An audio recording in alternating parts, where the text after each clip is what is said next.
Welcome back to Fast Market, everyone. Kevin Hincks back here for the second segment of our show. Nathan Peterson has agreed to stick around for the rest of the show and help us out. Now, I'd like to bring in Megan Brantley. She is the Vice President of Research at LikeFolio.com. Megan, it's another day we get to talk Lululemon. Earnings out after the bell today.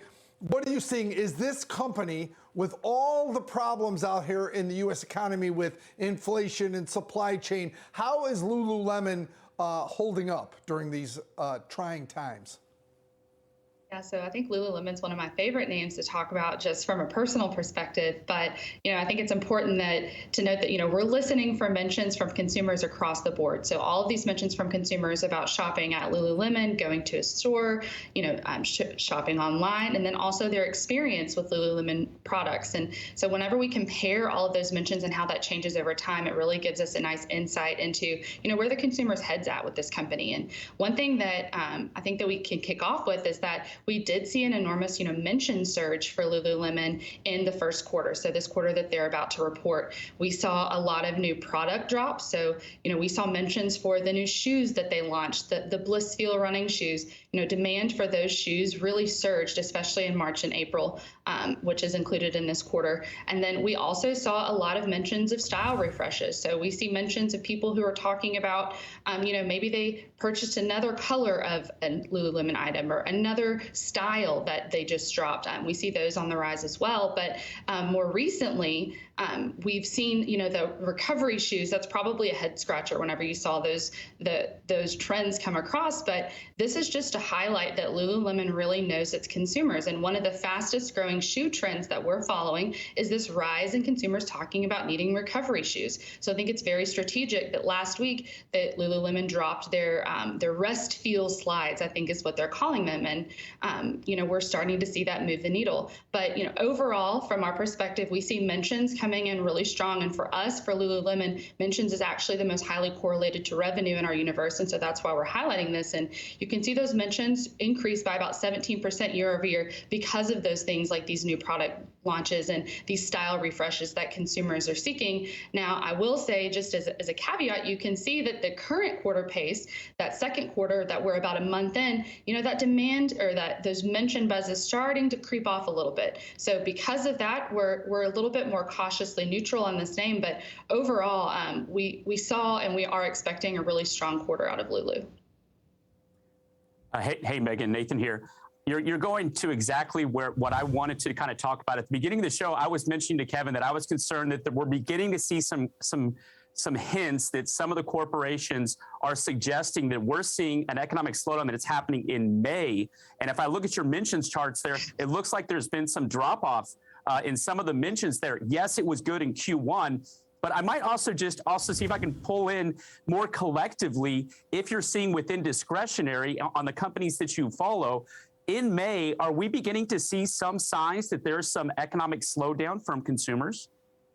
I went in and I looked at least ahead of this for names that are comparable to Lulu. So in our world, one of the brands that we've really got an eye on is called Vuori, and it's similar in nature to high quality retail or this high quality apparel. And we do see a slowdown in May for those mentions as well in that name. So I think that is something to just watch out for. Anecdotally, or not anecdotally, but other trends. Mentions of people who are talking about having maxed out credit cards. We have those really starting to creep up. And so I think that there is an interesting credit scenario developing with the consumer. Now, names like a Lulu may be a little bit more insulated just because of the nature of this higher end consumer. However, it is something to note, and that is the reason that we're a little bit more cautious heading into Lulu, because we do think that they're going to have really strong results based on the data for the current quarter that they're reporting. But this Q2, which I believe started May 2nd, so we're about 1 month in, and you can see on that bar, we do have a little bit of tempering when it comes to demand and that overall mention volume. Megan, when you guys look at a company like Lulu versus maybe a Athleta from Gap or a Nike or other athletic apparel retailers, do you guys find any correlation in the affluent buyer, right? Because let's face it, a lot of the data that's coming out now says Yeah, the economy might be slowing, but the affluent buyer has been resilient during this.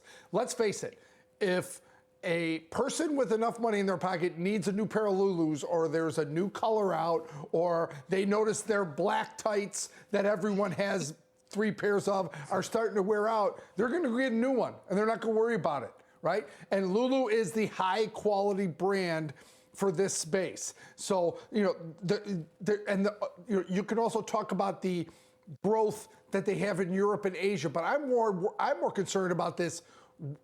Is the wealthy consumer more resilient, and wouldn't that favor Lululemon?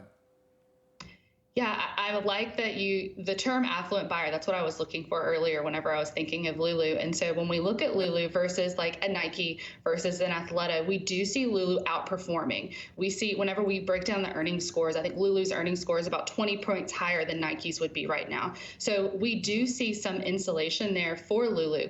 I think another really important indicator are those style refresh mentions that I showed.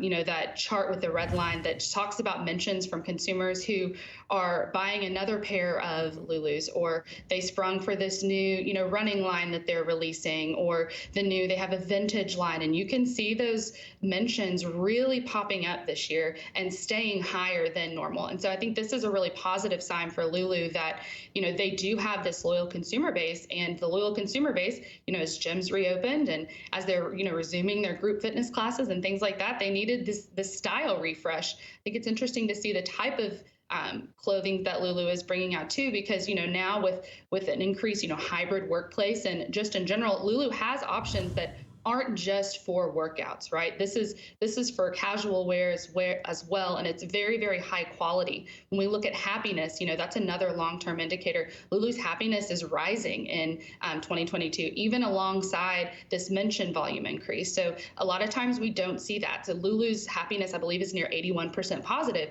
and I think Andy hit on this yesterday with Chewy. Anytime we see a happiness level higher than 80%, that's a really strong consumer base. So I think that could be another positive note for Lulu, especially heading into this report. By the way, that happiness that you mentioned from Chewy and Andy yesterday correlated to a big move in that stock. So kudos for LikeFolio pointing that out. But I got one more small question for you, Megan.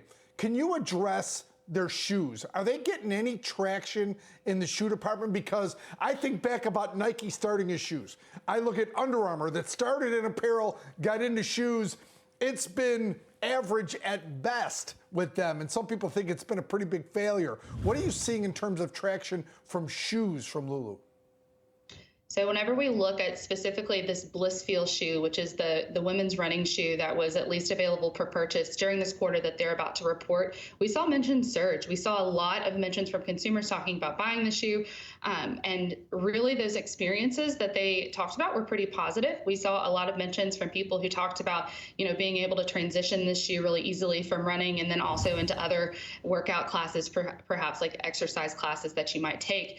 And I think that now we're starting to see a bump up in the shoe demand for the slides that they just released. And that's where these trends really come into play because, you know, one niche that I think LikeFolio we've carved out for ourselves is shoe wear, right? Comfortable shoe wear is something that we know really well. And so we think it's really strategic to see how Lulu is dropping these different shoes and now to see them offering this recovery shoe, because this concept of a recovery shoe that you can slide on, whether you're wearing it to the pool, whether you're wearing it after a workout, whether, you know, anytime that you're exercising and you just need to relax, we see a lot of traction there. And we see a lot of mentions from consumers who are excited to get their hands on these shoes. So I think long-term, we'll need to watch for these repeat purchases. You know, that's something really important. After consumers buy their first pair, are they going to come back for their second pair? And it's still a little bit too early for us to gauge that, but we do think that there was a strong consumer response and reaction to the shoes that were available, at least in this quarter.